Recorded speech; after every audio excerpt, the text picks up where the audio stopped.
Thank you very much, Lance. I appreciate your introduction, and I would like to thank all of the uh, members and people involved with the Sir Arthur Conan Doyle Center for inviting me. I looked at your list of speakers. You have done an incredible job.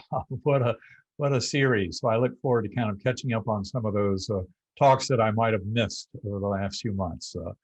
I wanted to share with you kind of the journey of a scientific mind who has been through a very deep spiritual experience. Now, turns out that there are millions of others on this planet who have been through a similar experience. And I'll explain a bit about why the scientific community pays particular attention to my experience, because it really kind of defies a lot of the easy kind of debunking maneuvers that they would like to apply to these sometimes, and brings up tremendous question for thought.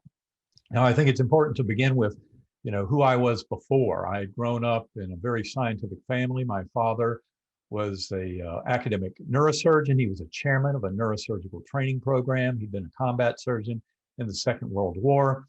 And he was always very knowledgeable about science, cosmology, physics, every bit of that. And yet he was also very kind of religious, or more properly, he was spiritual. He believed in a personal, loving God and in the power of prayer.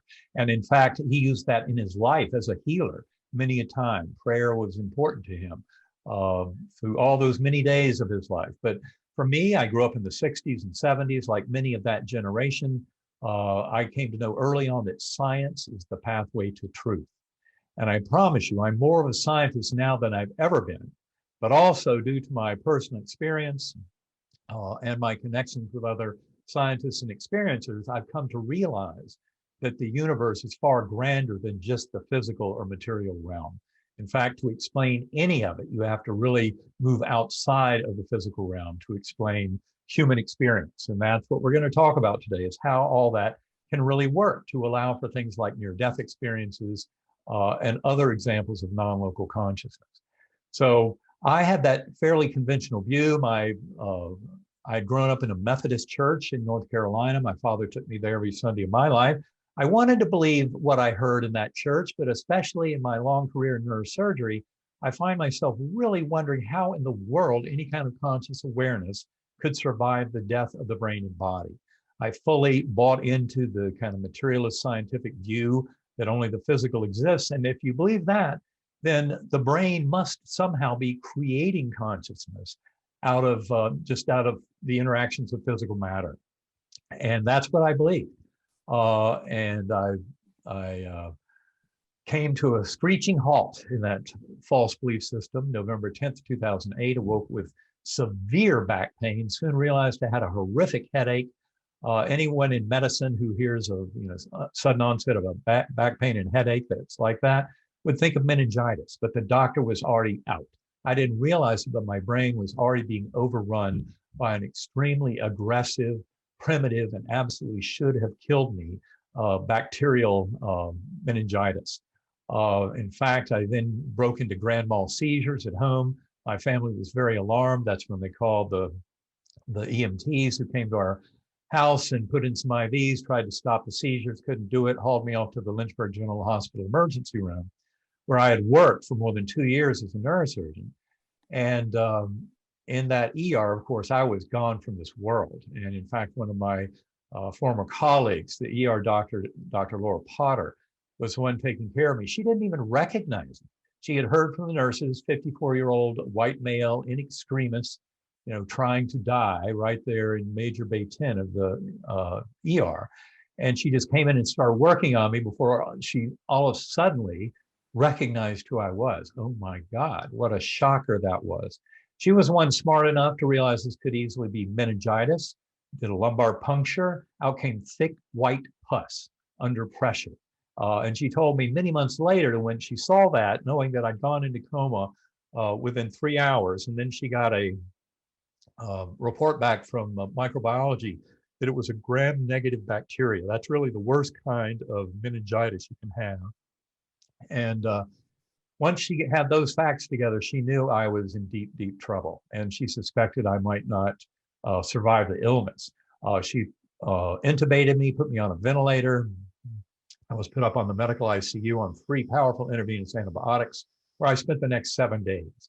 But I really didn't show much in the way of signs of coming back to this world. And in fact, on the 7th day, it was a Sunday morning, the doctors held a family conference where they recommended that I be let go, that they just stop the antibiotics and let nature take its course. Because they'd never heard of a case of somebody in deep coma from that kind of bacterial meningoencephalitis who then went on to have a full recovery. So given the fact I was showing no positive signs on the 7th day, it was time to let me go. And it was a few hours later that I actually did come back to this world. Important to point out, my brain was so absolutely savaged at that time that I did not even recognize loved ones at the bedside. My mother, my sisters, my sons, my former spouse. I had no idea who these beings were. All I knew was the journey I had just been on, this incredibly rich and ultra real spiritual journey. I'm going to describe a few pieces of it in a few minutes. But the shocking thing is, according to all the tenets of modern science, neuroscience, thinking brain creates consciousness, none of this should have been possible. And that is something I put forward in the book Proof of Heaven with the appendices and the case I made from my medical records. But in fact, since then, 3 doctors who were not involved in my care, who were fascinated by the level of recovery. I mean, it really is inexplicable when you look through my medical records to see me come back fully. And that happened over about 2 months, really has no explanation. You really don't find cases like that in the meningitis literature. It's a real shocker. But you certainly find such cases of miraculous recovery in other NDEs, like Anita Morjani, who wrote the book Dying to Be Me, had a profound lymphoma, very advanced. She was down to 85 pounds, deep in coma when she went to an emergency room in Hong Kong more than 15 years ago. And she should have been dead within hours, but she wasn't. She came back to this world because she had a profound near-death experience. Or Dr. Mary C. Neal. She wrote the book To Heaven and Back, an orthopedic surgeon in a kayaking accident in Chile in 1999, in which she went over a waterfall and jammed her legs in front of the boat under some rocks. She was stuck underwater more than 30 minutes in a warm water drowning with her legs broken. Brought to the surface completely dead, but she was resuscitated and ended up making a full recovery. So another example, she went back, she's written, and I've presented with her before, in fact, with Anita too. These stories are astonishing, and they offer tremendous lessons for all of humanity, but certainly for the healing arts and the medical profession, because tremendous healing is within our power. And this is something that goes far beyond placebo effect, although placebo effect is just a beautiful admission that our thoughts, beliefs, and attitudes can play a tremendous role in our healing. But getting back to my own story, when the case report was put together and submitted to the Journal of Nervous and Mental Diseases, in fact, the peer reviewers challenged the doctors who wrote the case. How do you explain this? They called it absurd. And the explanation was, well, he had a near-death experience, and that is sufficient explanation for having this kind of inexplicably miraculous recovery. That was enough to satisfy the peer reviewers. So I would say the medical profession, medical science is changing very rapidly on all this. The more we start studying NDEs and sharing their power and what happens with the healing involved, the more we'll help this world. So what were the memories that I had in mind when I first came to in that ICU bed on day 7 of coma, when my brain was still so wrecked, I didn't even recognize loved ones at the bedside? Like I said, all I knew was where I had just been. And that was an astonishing journey that, again, should have had no way of happening given the damage to my neocortex. And that's the important part. That was the case they made in the case report, was that all 8 lobes of my brain were affected. It was my Glasgow coma scale was deep coma the entire time. And given those facts, I had no way of having a dream or hallucination. Those parts of my brain were no longer active. And that's why the story I'm going to share with you now is so amazing and beautiful, because what it does is it tells us we're much more than our physical bodies. The brain does not create consciousness.